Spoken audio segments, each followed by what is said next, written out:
Hey glitches! Welcome back to my channel. Today's video I will be discussing some harsh K-pop opinions that I agree with. Let's get glitching.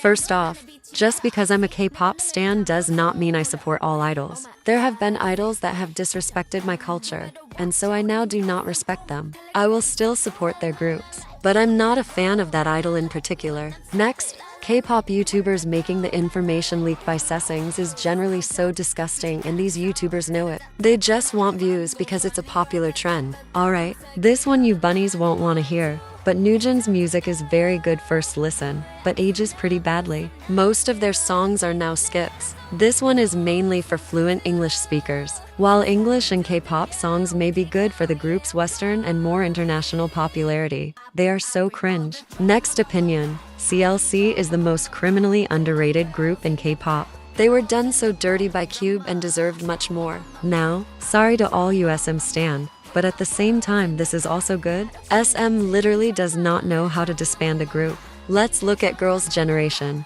They seem to have disbanded but still have a yearly comeback. And EXO, they were planning a comeback but kept having problems with enlistment and the members leaving the company. Okay, next, while I was never a big G-Friend stan, they definitely had the worst disbandment in K-pop, yet the best disbandment song. So, in no world did a group fall off if you didn't like on comeback. An example is I didn't like any of the 3 I've Mine title tracks, but on the other hand I really like the B-sides. Holy Moly and Otet are so underrated. Let's move on to the next opinion. Noisy K-pop music does not necessarily mean bad. Some examples are Slay by Everglow, Girls by aespa, and Future Perfect by Enhypen. While all of these songs have gotten hate, they are loved by many forever, Mise and Engines. Now, K-pop stans need to accept how the idols most likely feel about fans. They probably hate us. We are annoying. Many of us are creeps, and put so much pressure on idols to be skinny, prettier, and to get plastic surgery,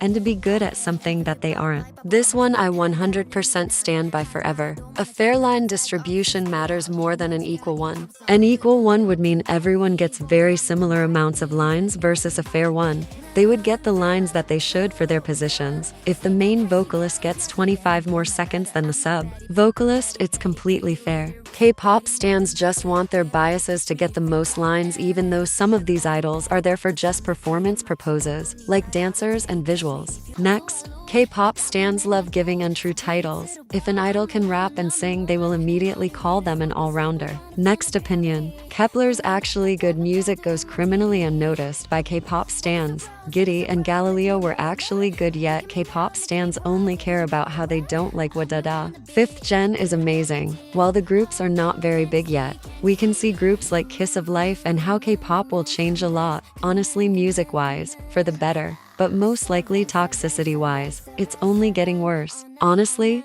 this is agreeable. While I do like Jennie, she doesn't put enough effort in 80% of the time. Completely agree. Cake and Cheshire are really good. Okay, so I'm only gonna talk about the second part because I already talked about the first. I honestly agree. YG is trying their hardest to make Baby Monster so huge like Blackpink, but it's just going to be their downfall. I put these two together because they are practically opposites. First one I disagree with because I don't like any of Lisa's solo songs, and I also disagree with the second because while it's good, the chorus doesn't age too well. To be honest, I'm going to have to disagree with you on this one. While some groups are actually quite underwhelming, it's the same as the other generations with the amount of disappointments. If you look at groups like Triple S and Kiss of Life, their songs are amazing and very unique. Her debut was not boring at all in my opinion. Seeing her come back with a new image on its own is so satisfying and entertaining. I do think that the song was very good as well. I really only liked Flower,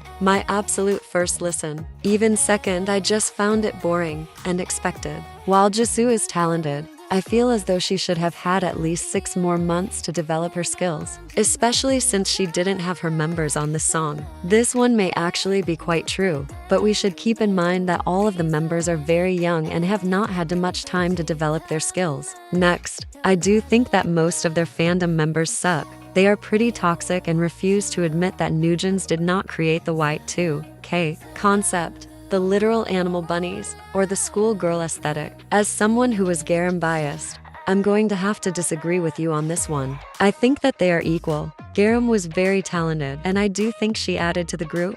But do I have a problem with her being out of the group? No, she would have still gotten hate even though it is confirmed that the bullying accusations are false, as well as her getting hate. The accusations may have resurfaced after a while. No, because she was so real for this. Y'all be freaking out or getting so offended over literally nothing. I completely get it when an idol does something generally wrong, like says a slur or something, but like some K-pop stans be getting offended by a literal dating rumor. I do think it's pretty annoying as it's hard to focus on one group's promotions. But to be honest, as long as the members are talented, it's fine by me. Now, this is a harsh confession. See, I don't know about deserving to, but it is actually quite true. The members don't seem to care anymore. Their songs are no longer as good and they are all spending more time on modeling, etc. This is so true. Late 4th gen and 5th gen are just so unique. I personally probably would not still be into K-pop if it wasn't for Le Sserafim, Mix, and Kiss of Life. While ITZY, aespa, and Everglow are my alts, these groups are the ones that kind of hooked me back in. Girl, I'm going to get so much hate for agreeing with this whole statement. In my opinion, Maniac was their last good release, and Maniac and My Pace are their only good songs. Case 143, S-Class and Lalala were not it for me. Okay, this is a lot to unpack. First, I agree. None of the members' solos stood out to me. I'm scared to answer this because I feel like a fake K-pop stan not knowing what you mean by the Kim sisters.